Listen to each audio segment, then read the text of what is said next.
Let's start by kind of talking about some of those roots of mass incarceration, because I think one of the really important things that your piece does is you look at the crime wave that occurred in the US in the 60s and 70s. You say this was a real thing. Violent crime was very real during this time period. And this helped spark the push for mass incarceration. Can you give us a little bit of that history? Yeah, sure. I think maybe the best way to get into it is to start with what many people think happened, and I think what is probably the dominant narrative of what happened.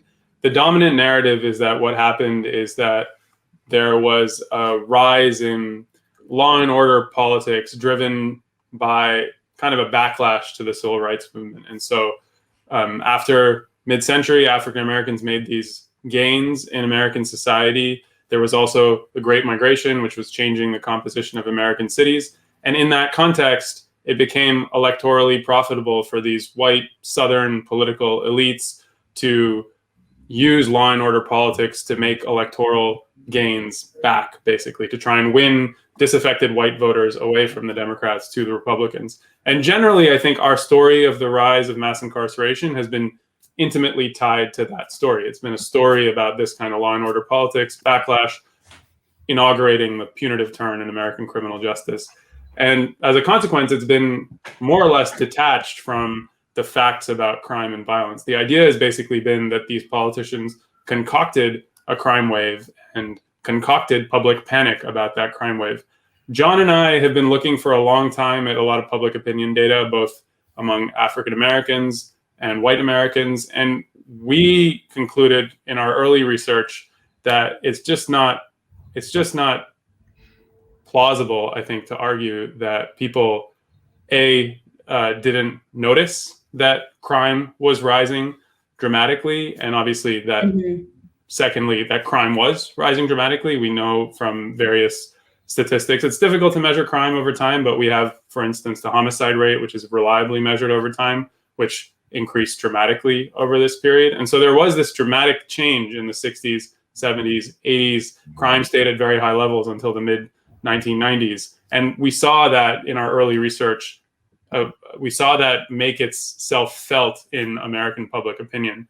And as a consequence, we wanted to write a different story about what had happened to American politics over this period, that it wasn't really tied to this concoction of crime. And furthermore, the idea in the traditional story is that mass incarceration is all about the war on drugs. What happened is that basically this punitive turn was a turn to criminalize kind of ordinary, innocent behavior, drug use, which is common both amongst African Americans and also amongst white Americans. But basically, the punitive state made itself felt in particular communities, and that's what explains the rise in prison populations. We thought that doesn't work, basically. In fact, we know that most people who are in American prisons are not in American prisons for drug offenses. So we basically wanted to tell a story about what had happened that could integrate the facts of the increase in crime and the fact of increasing punitiveness in the American population. Oh, Jen, you're muted. Sorry, we're like all over the place today. I think my next question then is what led to this increase in crime? Because I think that's also key for, some of the solutions that you're going to talk about later. Yeah, it's a great question. I think so the argument that I think maybe we should begin by observing a couple of different puzzles about crime and violence regarding the United States. So one is this increase in crime and violence that began in the 1960s and continued to the 1990s. But that's just part of a broader complex of puzzles about crime and violence in the United States. So one thing that Ariella alluded to earlier in her segment was that America is more violent than other countries. And that has been a more or less stable fact throughout the 20th century. America has been considerably more violent than other developed countries. And then also that crime and violence are distributed unevenly inside the United States. Poor, low-income people are much more likely to be both victims of violence and also offending. So what we need is an explanation that can account for all of these different things that are characteristic of violence in the United States. And the short answer is that John and I think that the core of the story is about concentrated poverty and concentrated disadvantage, what sociologists call concentrated disadvantage, which basically just means the concentration of poor people in poor areas where there are very few, going back to what Ariella was saying in our excellent segment, there are just very few resources available for self-development, safety, et cetera, right? For a strong, vibrant life, basically, community life. And so why did that happen in the United States at mid-century? I think the short story is that the United States, in effect, is unique amongst advanced capitalist countries in that it industrialized with Europe's peasantry rather than with its own in some important sense. And so what happened, what I think is characteristic of the American labor market over the 20th century, is that African Americans, after sharecropping collapsed in the South, came in effect late to American labor markets and found it very difficult to make inroads into American labor markets as a result of obviously white racism, also as a result of this kind of late arrival, missing basically kind of the industrialization boat. And that's just caused, America has basically failed to replace the jobs for African American males that were lost to the collapse of farming for the duration of the 20th century. And there's just been this persistent problem of massive levels of unemployment in African American communities as a consequence for the 20th century. And it's that, I think, that is at the heart of the problems of the rise in violence and the rise in crime. That's kind of, as we say in the article, that's triggered by certain changes that happen post-war. But I think the core of the problem is this. The core of the problem lies in the labor market, I think, in the United States. Yeah, I think your article, you and John do a great job of kind of teasing out some of the dynamics that get glossed in the more what's become the mainstream narrative around crime, policing, and mass incarceration, which is that there is a racial element, but it's not driving these dynamics. And you look at the kind of economic underpinnings that are driving these dynamics. Could you go into a little more detail on, you know, what the role of race is in these dynamics, and what the role of race is not? Yeah, absolutely. So I think, so to be very clear, what is one of the features of mass incarceration is its outrageous racial inequality and racial disparity. African American men are anywhere from, like, I think 5 to 7 times more likely to be in prison. The question, obviously, for us is what explains that, and we need to explain that in order to change it, right? And I think there are 2 possible explanations that one can think of, and they can each be true to different extents. One would be what we might take to be the more conventional explanation, is that what explains racial inequality in criminal justice outcomes is racial discrimination inside the criminal justice system. And there's no doubt that that kind of racial discrimination exists. I mean, nobody will be surprised to learn that in America, police officers are biased, judges are biased, prosecutors are biased, et cetera, right? The criminal justice system is shot through and through with racial bias. There's no doubt about that. But then the other possible explanation, obviously, is racial inequality in the input to the criminal justice system. Higher levels of violence in Black communities are also going to produce racial inequalities in outcome. And in general, what criminologists and sociologists have concluded is that most of the inequality is explained by the second thing and not the first thing. So discrimination, there are various ways to estimate this, but discrimination explains roughly around 20 to 25% of the racial inequality in outcomes, with the rest explained by racial inequalities in crime commission. I think it's really important for socialists and leftists to say right then the things that you've been saying throughout this segment, which is that racial inequalities in crime commission are obviously just an index of racial inequalities in life circumstances. I mean, crime is an index of oppression. That's something that we say in the article. It's something that I really strongly believe. So in effect, the racial inequalities that we take to be symptoms of, we're trying to explain in the criminal justice system reflect what you might call racial oppression or racial inequality in life circumstances, and not so much racial discrimination inside the criminal justice system, although of course that exists. And can you talk about the way that class plays into this? Because there is a graph in the article, I think it's the first figure, the disparities in rates of institutionalization by race and education. And so you see this kind of massive increase in rates of incarceration or institutionalization amongst people with high school educations. Yeah, exactly. Sorry, yeah. Yeah, the ratio of high school grads people with versus college high school grads. dropouts.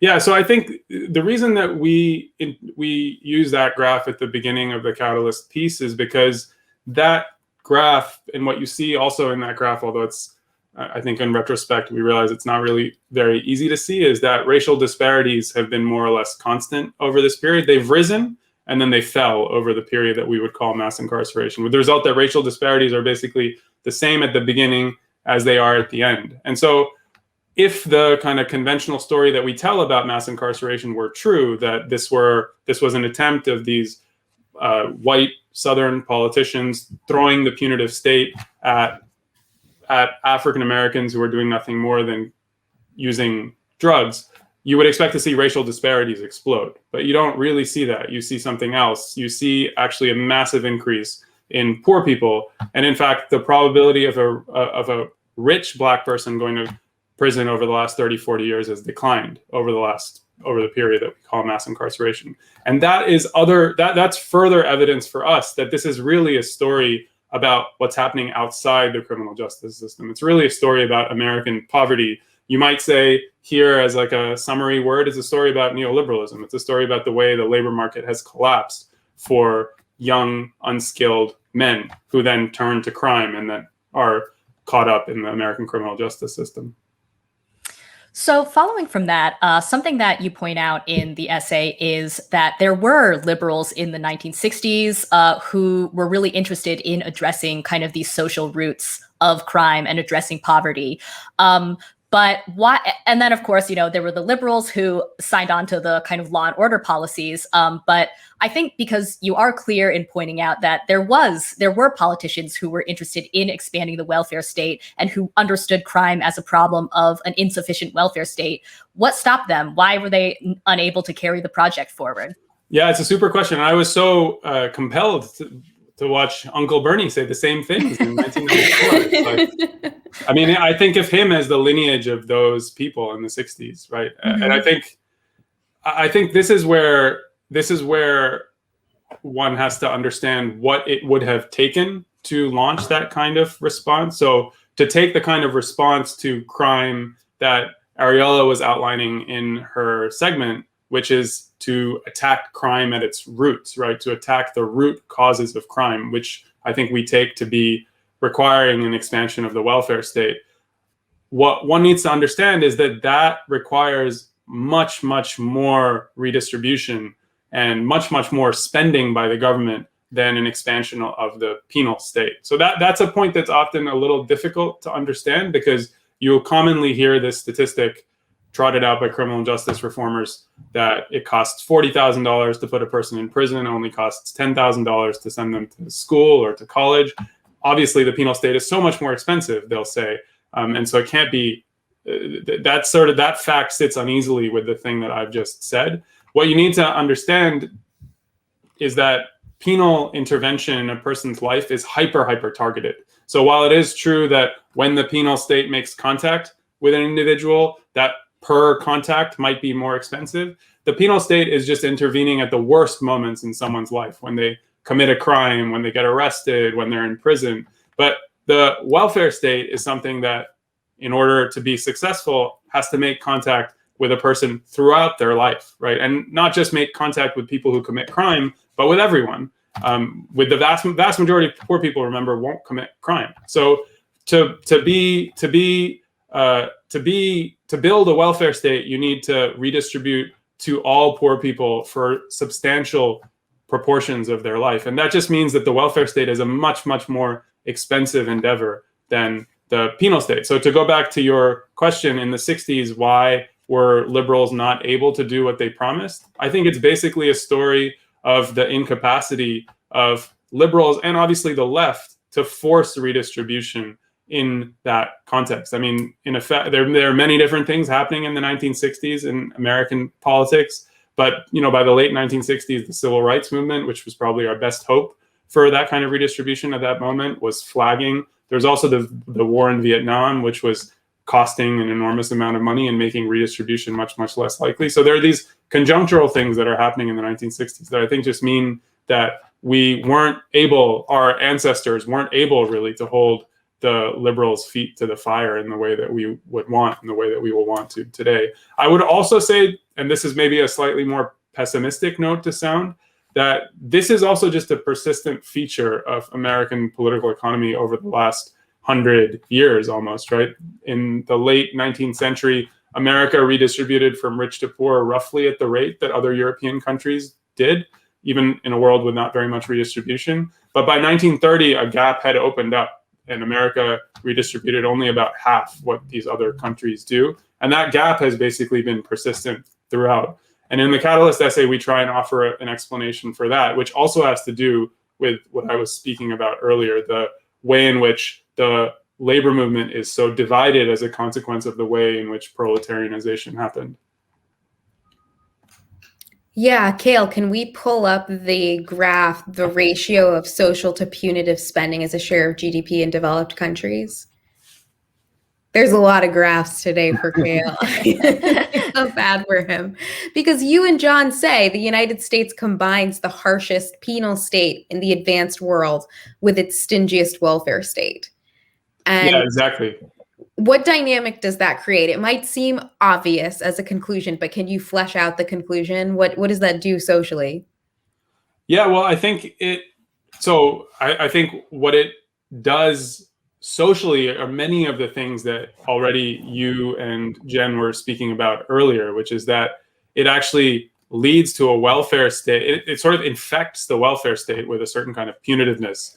I mean, all of the discussions of the child support and the way in which child support is entangled with imprisonment and all of this, I think, is a perfect illustration of that. But I think the other thing to note here is that the thing that I think maybe goes back to what I was trying to say, which maybe is not fully conveyed by that graph, but needs to be understood, or maybe it is conveyed by the graph, is that even the United States, which is at the, we would obviously, the United States, second only to Stalin's Soviet Union in the number of people it puts behind bars, that despite the fact that it is the most overdeveloped penal state in world history, it spends more on social policy than on penal policy, which illustrates the point that I was trying to make, which is that building a welfare state that successfully redistributes from rich to poor is just much, much more expensive than locking people up and throwing away the key, which is the United States modal response to poverty.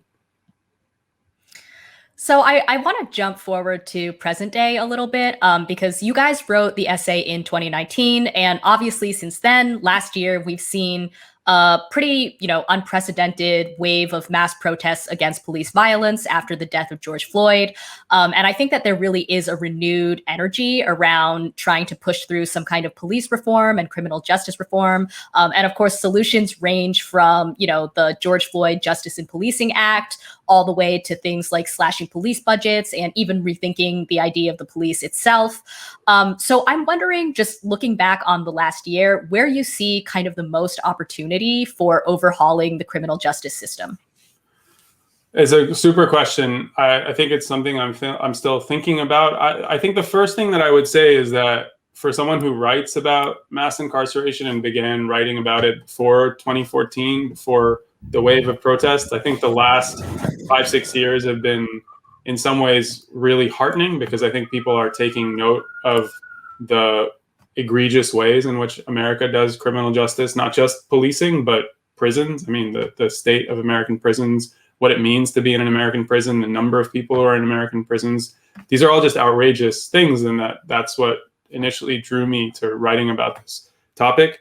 What I would say in general, my gloss on what has happened over the last year is that activists and leftists in general, I think, have the right idea, which is that the right idea, which is basically that there's something rotten in a society that uses police and prisons to manage problems of poverty rather than the welfare state. I see that in a lot of rhetoric that activists use. You see that in the defund the police idea, that there's something wrong with a society that throws prisons and police at social problems. What I would say, however, is that the challenge is sometimes the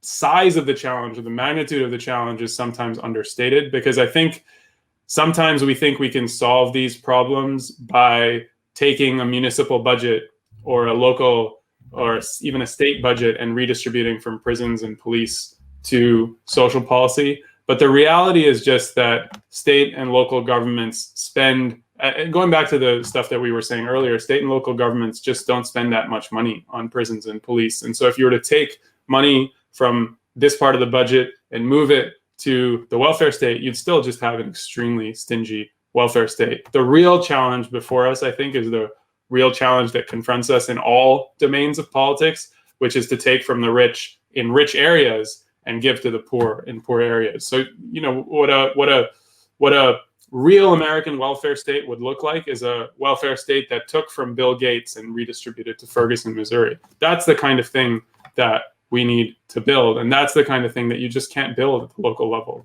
You need to build at the national level. Yeah, I want to talk about the issue of redistribution because it has come up, and like you said, it's kind of reemerged every decade in this in conversations around crime, criminality, and policing.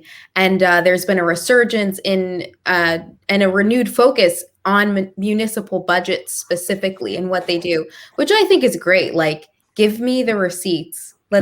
We should be holding these people's feet to the fire. Yeah. But the question of whether those funds goes far enough is another story. I wanted to first run these clips after the Watts riots, and the Kerner Commission addressed these riots as well as others. There was a renewed push to create jobs programs, federally funded jobs programs. Mm-hmm. And Sam Yorty famously rejected this money, and he'll explain why in the clip. Not explicitly, but he'll scapegoat communists like all the good old boys did. Yeah, he rejected this money while the residents were explicit that they wanted these programs to happen. So I wanted to run these clips and then follow up with a question for you. Great. Of course, we're going to have incidents between the police and citizens, no matter how hard we try to prevent them. We have 5,000 officers. There's going to be some misconduct. There are going to be some mistakes. And we've got some people who are trying to inflame the minority people every time there's an incident and use it to destroy the police department. Here's an example of a dodger passed around calling a mass meeting, and the name of this new organization is Committee to End Legalized Murder by Cops. Now, this was formed by some people from the W.E.B. Du Bois Society, which has been named as communist by J. Edgar Hoover and by the Attorney General of the United States. What have I been living through? Nothing but a lot of work. Less pay? Less pay than the white man, you mean? That's right. Do you think it always has to be this way? Not necessarily. What do you think will bring about a change? Give everybody a job, that's all. That's all any of us need is a job. See all us men standing out here? We don't need nothing but a job. You wouldn't see us out here. We don't have nowhere to go. We don't have no jobs. Where's it for us to do? So that demand was pretty much universal across the board in every single neighborhood and city that these riots happened in, not just in Watts. And it was addressed, and there was money put aside, and a program was drawn up to provide jobs to Black men in LA. It was rejected, like I said, by Sam Yorty. We have, I think, federalism and America's fractured budgetary system to blame for their ability to do this. So how does that bode for us creating a national movement that could address some of this stuff? Even the Black Lives Matter movement in 2016 included redistribution and economic justice in their platform. And I think that they are now putting their support behind the Breathe Act as well as defund. The Breathe Act, is meant to be a kind of more expansive program around with some economic justice tenets to it. How can that work in the U.S. when we've seen time and time again that on the local level, people can just reject it? Yeah, I mean, it's a great point you make. I think it's more, it's partly that people can just reject it. I think the in some ways the deeper, more challenging problem is that local states have always struggled to redistribute from rich to poor because the costs of fleeing the local state are extremely minimal for rich people. It basically means you jump to the suburbs and you can move. There's a million stories about why everyone in California is moving to Texas right now because of this. Right, there you go. Exactly. Yeah. So I think, I would say the difficulty here is that the problem is very clearly local. This is one of the things that we tried to emphasize in our argument, in our article, which is that so many histories of mass incarceration are told as a history of what the federal government did, but really mass incarceration is a story of what many different state and local officials did. The difficulty, of course, is precisely because of American federalism, precisely because of the need for redistribution. The solution has to be national.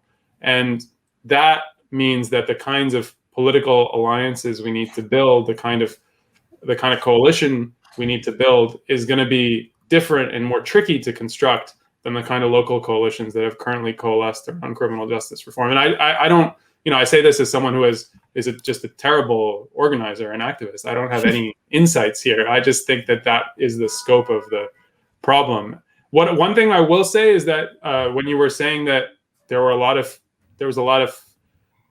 when you were saying that a lot of people were saying what this man in the clip was saying, that this is fundamentally a problem of employment, there is a lot of encouraging evidence in the public opinion polls that I was saying earlier, John and I were looking at when we were writing our Catalyst essay.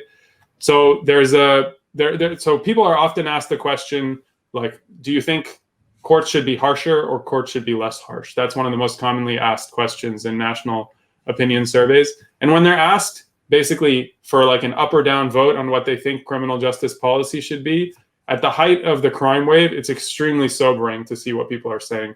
90% of African Americans, for instance, in the late 80s are saying we want courts to be harsher. But there are also other questions that are asked that give them more choices. So there are some questions that say, a lot of people say you should have more, there's problem of crime, this questioner asks. A lot of people say we should fight it with more jobs and education. A lot of people say that we should fight it with prisons and police. What do you think? When people are asked the question in that way, majorities of African Americans actually say jobs and education rather than prisons and police. And I think one way of summarizing what has happened over the last 30, 40 years in American politics is that people have not been given this choice. That's partly a consequence of what politicians propose, but really it's also a consequence of the weakness of the left. I think the inability of the left to really force politicians to do this. And I think one of the things that I'm hopeful about is that does seem to have changed just as part of the general left renaissance. And so maybe we can make progress tapping into people's common sense, because I think that common sense is totally out there. I want to actually follow that up by running the antithesis of Bernie. Well, he was responding to Biden. I want to run two clips of Biden talking about the 94 crime bill, the Biden-Hatch bill, and why it was necessary and why it was necessary to ignore the social foundations of crime.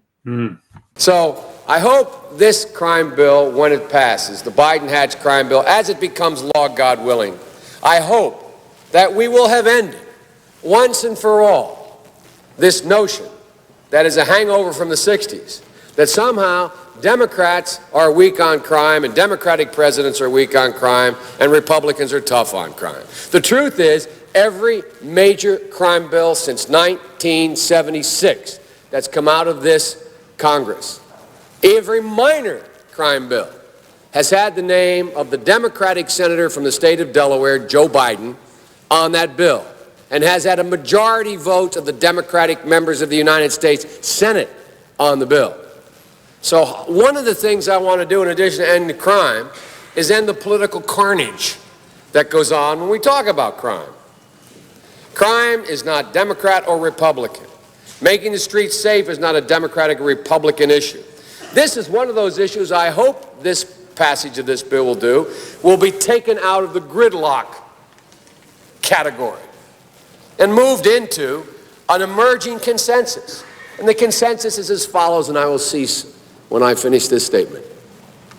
The consensus is, A, we must take back the streets. It doesn't matter whether or not the person that is accosting your son or daughter or my son or daughter, my wife, your husband, my mother, your parents. It doesn't matter whether or not they were deprived as a youth. It doesn't matter or not whether or not they had no background that enabled them to become socialized into the fabric of society. It doesn't matter whether or not they're the victims of society. The end result is they're about to knock my mother on the head with a lead pipe, shoot my sister, beat up my wife, take on my sons. So I don't want to ask what made them do this. They must be taken off the street. It's a shame, but we don't know how to rehabilitate. But there is a consensus, and I will cease. A, we must make the streets safer. I don't care why someone is a malfactor in society. I don't care why someone is antisocial. I don't care why they become a sociopath. We have an obligation to cordon them off from the rest of society, try to help them, try to change their behavior. That's why we do in this bill. We have drug treatment and we have other treatments to try to deal with it. But they are in jail, away from my mother, your husband, our families. But we would be absolutely stupid as a society if we didn't recognize the condition that nurtured those folks still exist. And we must deal with that. And I think there's a consensus among Republicans in that. Old barbed wire Republican conservatives just want to hang them high. Even those folks are saying, hey, we got to deal with the root cause of this. Not one or the other, but separately. And liberal Democrats who used to say, let's look at the sociological underpinnings of why this occurred, and we have to, they're now saying, hey, look, we got to take back the streets. We'll make that fight later. So there is a consensus. I hope the remainder of the discussion as we close out the debate in this bill, we can end that old fight. We can put it behind us. What he says is that we don't know how to rehabilitate people and that we need to move on from the crusty old narrative of the 60s that you have to address the social cause because crime is so severe that you have to just get people out of society and that you're essentially doing everything you can to take as many people off the streets as possible. But my question for you is, how much did the federal government do that? And how much comes to the state and city level? How much did they do what part? How many people does the federal government incarcerate versus the state and city level? This did provide broader leeway and create some sentencing guidelines for state and city departments. But in terms of, Biden's kind of pompous, blustery, like, get him away from my mother kind of deal, the federal government isn't doing very much of that. So this bill, although, he's been rightly criticized for championing it, it doesn't actually create that robust fuel for mass incarceration. It's a very small percentage of total incarcerated people that are trapped in federal institutions. Yeah, that's really important. I mean, I like the way that I think about the 94 crime bill is that it encapsulates trends that were happening for many decades at state and local levels at the national level, but it actually, as you're saying, Ariella, is not causally really responsible for mass incarceration. I can't remember the numbers off the top of my head, but basically, the first point is that so much of the increase has already happened by 1994. But the second point is exactly as you're saying, the federal government just isn't responsible for many of the people who are behind bars in the United States. You might say that federal legislation inspires copycats at state and local levels. I actually tend to think that the relationship runs in the reverse, but in general, it just isn't a big part of the story. The one thing I wanted to react to in the thing that he said is this idea that we don't know how to rehabilitate people is interesting on two counts. So on one count, it's interesting because I think there's a kernel of truth in the argument, which is to recognize that so much of the problem lies in the fact that we've neglected people for so long in their lives, right? So people commit crime generally in their late teens, early 20s. By that time, of course, there's a whole host of things that we ought to have done to support that person that we haven't done. And so the problem is grave.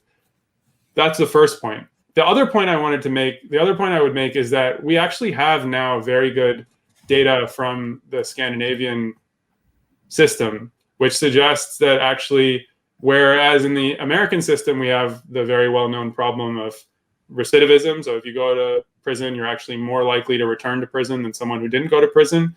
In the Scandinavian system, it's actually the reverse. So people who go to prison are more likely to stay out of prison than people who didn't go to prison. And they do that through various kinds of random assignment of people to judges. They're able to kind of causally identify this effect.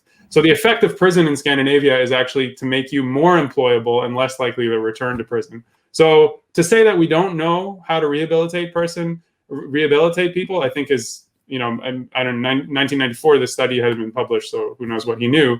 But I think it's really actually quite simple. What the Scandinavian prisons is they're just much, much, much more expensive than American prisons. They require much, much more resources to really work on people, give them skills, give them training, give them therapy, whatever they need.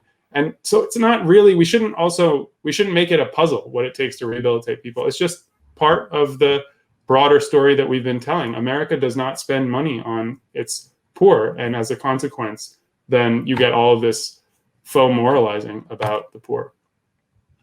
I think in Scandinavia, when you go to jail, you basically get a studio apartment. like their jails are just I don't know. I mean, it's probably more of a commentary. Famously. Yeah. Anders Breivik in Norway famously has been complaining that he has a PlayStation 2 and not a PlayStation 4 or something. Right. Like that. Yeah. That was part of this. Hardships of Nordic jail. Yeah. It's what we should aspire to. Right. But I think the important point here is that if you were to look at what the Nordics spend per prisoner on their prisoners, it's just different. It's totally different than what America spends on its prisoners. And that for leftists right now, it's maybe a difficult thing to wrap your head around because we're talking about defunding the police and prisons. But the truth is that I think we can massively scale back prisons while also making prisons much more humane and livable. And that requires more expenditure, not less. So I want to now ask you about Democrats and crime waves, because as I mentioned at the beginning of the show, we're seeing another kind of mini uptick in violent crime. Obviously, nothing approaching what it was in the 60s and 70s. But as I said earlier, something that I'm worried about is that Democrats just don't know or don't have the right language to respond to this. I mean, we definitely don't want Biden of 94 to come back. But at the same time, when you look at the preferences of working class voters who are likely Democratic voters versus professional class voters, I think we have a chart here, but you can see that the top issues for working class voters, crime actually ranks pretty high. And then when you look at the top issues for professional class voters, crime doesn't even appear in the top 6. If you look at the full chart, it's something like, number 17. It's way down on the list. And we know now that, the Democratic Party elite is overwhelmingly responsive to the interests and the concerns of professional class voters. I mean, that's just how things are right now. And so, again, it's not, I definitely do not want the Democrats to thunder on about law and order. I'm just worried that if they say nothing at all, that'll create an opportunity for law and order Republicans to kind of, show up and be like, well, we're the ones who are talking about crime, as they did sort of prior to, the Clinton turn. So I guess my question for you is, how can Democrats, but actually maybe how can the left sort of address, or how can both parties sort of address the rise in crime without taking a punitive turn? Yeah, super question. I think the important thing here, Jen, is to not think that our predecessors did this poorly or failed because they didn't manage to craft a successful way of talking about crime. I think the reason the left failed is because the left failed, not because they failed to talk about crime well, right? So I think we just have to learn the lessons from people like Bayard Rustin, people like Martin Luther King, who used to talk about crime a lot as well, and just understand that what we need to do is tap into that common sense that is out there in the United States, which is that the problem of crime is ultimately a problem of poverty and therefore a problem of the welfare state. And, just noticing in the 6 issues that you put on that slide, we already have, I think, in that ordering of 6, it's kind of like crying out to us the way to talk about this. It's to talk about 1 through 5 as a solution to 6. There's a way to talk about this that I think is something that is common, has been common not just in the history of the left in the United States, but all over the world. I mean, there's no. It's not the case that the right has a monopoly on the crime as an issue in the rest of the world. Leftists talk about crime and violence all the time. They talk about it as a form of state failure. They talk about it as a consequence of poverty. And I think there's no reason that we can't do the same. I do think that subtly what we worry about is that if they failed in the past, do we need a new strategy? But I think the reasons that they failed in the past have nothing to do with the strategy. They failed because the left was defeated, but not because of its choice about how to talk about crime. So I just think it's about doubling down on our analysis, which is correct, and then using that to push our politics, which are also correct. Yeah, that's both heartening and a little bleak, because in some ways the left is weaker than it's ever been, right? True. So, Yeah, but that's true. yeah, your point is well taken. That's true. No, that's definitely true. And I think, I think, there are no shortcuts, unfortunately. I think the reality is that the weakness of the left means that, the weakness of the left means that a lot of the problems of criminal justice, I think, will be with us for a long time. I just think one of the important tasks of the left right now is to, a friend of mine, Jeremy Cohen, who's a friend of the show, once put this really well. He said that, socialists have an obligation to talk about criminal justice reform because it's a site of massive injustice and oppression. But really, one of the other reasons that socialists should think about criminal justice reform is because criminal justice reform really needs socialists. Because unless we understand that the problems of the criminal justice system are ultimately a symptom of the problems outside the criminal justice system, none of the things that criminal justice reformers want to achieve will really be possible. And so that's why I think the left is a really important, can be a really important force in this. Notwithstanding, of course, the fact that we're weak and minuscule. Right. Well, I guess just to quickly follow up on that, then I think I think we would agree with everything that you've been saying about needing to address poverty and this kind of tiny welfare state as the main thing that we need to do. Issues 1 through 5 on the list of working class voters' priorities, so to speak. But in addition to that, are there specific criminal justice or policing reforms that you think would go a long way? Because we've been hearing. I mean, I think we had mentioned the George Floyd Justice and Policing Act earlier. That is, that's gotten a mixed reaction from progressives and from leftists. But it would ban chokeholds. It would ban things like no-knock warrants. I mean, do you see those things as useful complements to the kind of larger project of expanding the welfare state? Yeah, I'm not sure what order these should be conducted in, or how we should think about which comes first or which comes last. I think in many ways that's just a function of the opportunities probably that are available to us. I have to say that I think there are definitely things I think that can be done in the realm of policing, and a lot of the things that you alluded to, I think, are important. The other thing that I would say the very obvious place to push is in prison policy, not just in policing. So I think American sentences are way, way too long, and there's no sign that being in an American prison is worse for you than not being in an American prison, as I was saying earlier. And so I think another place for people to push is to push for shorter sentences for all sorts of crimes, to push, I think in general, maybe both with regards to policing and prison, to push for less focus on kind of petty offenses, non-serious crimes, that kind of stuff. I think that occupies a lot of policing and incarceration. These are obviously all policy solutions or policy suggestions that are bound by realism. Like, there might be many more dramatic things that one might propose, but I think that they're currently off the table. But yeah, I do think that in general, there are some criminal justice policy solutions that could be important.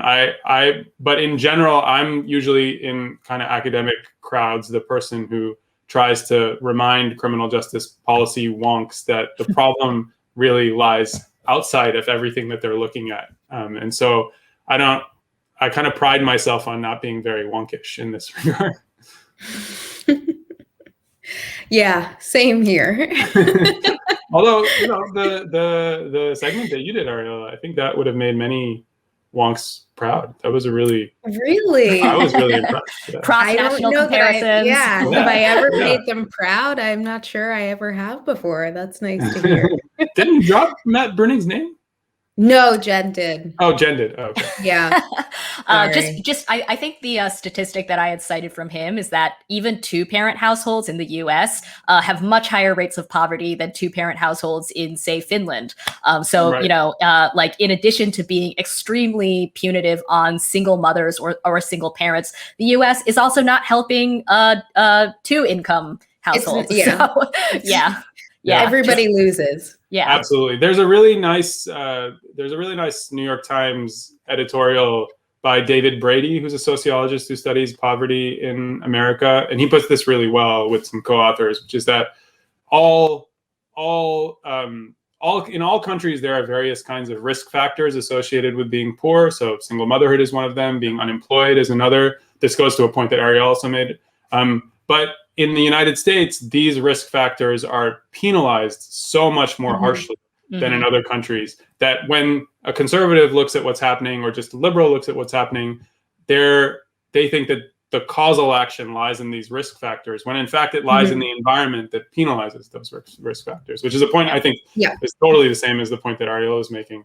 It's a really, really important point. I was in the chat, Ariel, going to say that we could kind of probably replace all sociology classes with that 10-minute segment, and we'd have an army of better educators. Oh, thank you. Yeah, I have an axe to grind because I had to go to that stupid get married while I'm pregnant social worker thing. State sponsored. It was miserable. But I do have a kind of pedantic economics question, which is that, Biden has made these more progressive overtures. He's talked about giving child tax credits. He's talked about making economic interventions, particularly in poor neighborhoods, reducing the stakes, if you will, of poverty, reducing the risks of other things, expanding the social safety net for healthcare is another way that does that. So leftists have said, Biden's Keynesian shift is a way of redeeming capitalism because neoliberalism has failed. All right, you're at Harvard. I think people, maybe this is kind of pompous of me, but I'd like to define our terms here. Keynesianism has a specific relationship to institutional interventions. And that's what people are getting at, right? That Keynesianism is a philosophy that encourages particular economic interventions, whereas neoliberalism encourages others. That's kind of the backdrop of this whole conversation around the welfare state in the US. And as you said earlier, we can see mass incarceration as a kind of outcrop of American neoliberalism. Can you tell us what is the difference? It's like I'm interviewing you, Farad. But I do think it's important. because people are saying, well, this Keynesian shift, so-called, is just to redeem, late capitalism, essentially, or neoliberal capitalism. What is the difference between these two kinds of social welfare approaches? And Ariella, just to make sure I understand the question, are people who are saying that to denigrate these expansions? I think so. I mean, I think they're trying to do two things. One, say, listen, this is not necessarily a political choice so much as like I don't know, pulling the ripcord on a parachute. Right? They think that there's going to be some kind of catastrophic collapse, and this is a way of mitigating that, or that there will be some kind of catastrophic social response, and this is a way of mitigating that. Right. But we did have for a long time in the US, we did have a Keynesian consensus. And in economics, that's particularly, it has particular meaning with regards to unemployment and wages. And so when we're talking about jobs programs preventing crime, or state interventions that change the stakes of unemployment, those are kind of like Keynesian interventions versus neoliberal interventions, which, and the people having this conversation are usually saying, okay, neoliberalism failed and Biden isn't progressive. He's just trying to like bail a bit of water out of the canoe with this Keynesian reversion. Yeah. This is a very big question. Yeah, it's a very big question. Like, I'm sorry. No, it's a great question. I think. Wait, what did that say down below? Real walk hours. Yeah, exactly. I think so. Here's my gloss on this, and I think I'm probably not the right person to answer this, Ariella. My gloss on this is that the kind of thing that people might be arguing is that the sort of expansion in social spending that we've seen in the context of COVID and the pandemic might simply be an attempt by the previous administration and then this administration to, as you were saying, I can't remember the metaphor exactly, but like water out of it. Yeah. And so what we might expect as a consequence is that this is not sustained social spending. A lot of this is like emergency kind of spending. And so we might not expect to see a sustained expansion of the welfare state as a consequence of the kind of expansion in social spending that we've seen in the last couple of years. To be honest, I don't know whether they're right or they're wrong. I think in some ways it's probably just too early to know. I would say that in my own general priors about when you get redistribution in advanced capitalist economies is that they are usually the result of a strong movement of either poor and working class people who are putting pressure on the state. And so it's a little, I'm not entirely sure that the COVID context qualifies as that, right? COVID is something different. There's no doubt that they felt certain worries about an acute social crisis and maybe an economic crisis, the kind of thing that you were alluding to. But I'm not so confident. Maybe I should just say more forcefully, I'm not so confident that this will result in sustained social spending, precisely because we are in a moment when I think the left is quite weak. And so I generally have reservations, but I think I could be wrong. I'm not sure. In so many ways, this is an unprecedented moment, and maybe this is more like the First World War or something like that, which did result in a bump of social spending in many European countries. So I'm not sure. I don't know if that addresses your deep pedant, but that's my gloss. Extremely pedantic question. But either way, we have to keep broadening our movement, talking about the basic issues of people's lives. And I do think having the conversation around when and how redistribution happens is extremely important, especially if we see gestures to it, if we see overtures to this and are told like that's progressivism and that's as good as it'll get.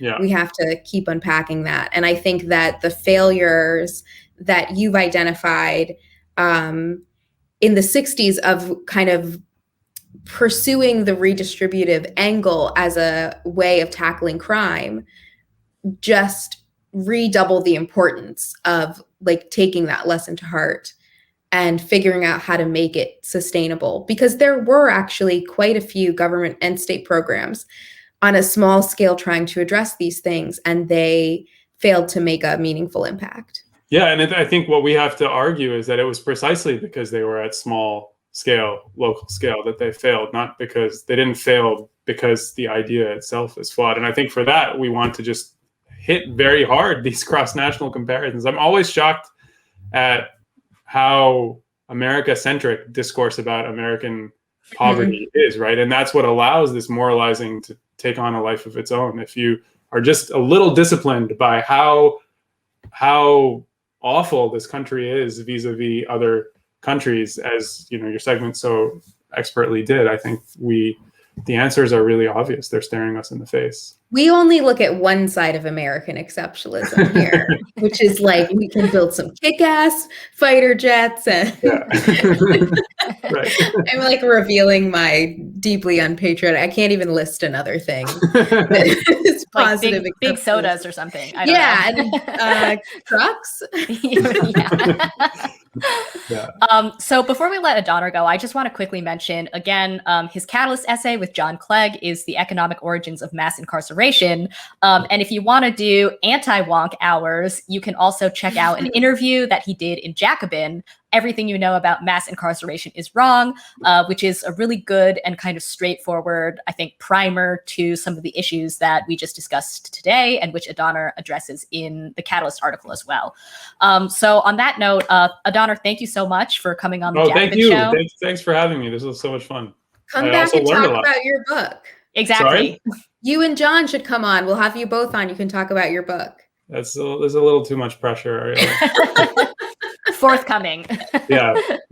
Very you have time. Yeah. That's also us being optimistic that the show will exist in 2022. Right. So come on. So everyone hit like and subscribe. Yeah. Thank you again, Adaner. It was great talking to you. I would encourage everybody to read both pieces, because there is a kind of a danger in siloing the argument so that it's just the racial element, which is real and exists and is completely acknowledged in the article. But in siloing that, it can limit the kind of broad scale interventions and changes that we need to push for. And so I think it's a very important piece you and John have created. Thank you. Thanks very much for having me. This was great. Thanks, Adaner.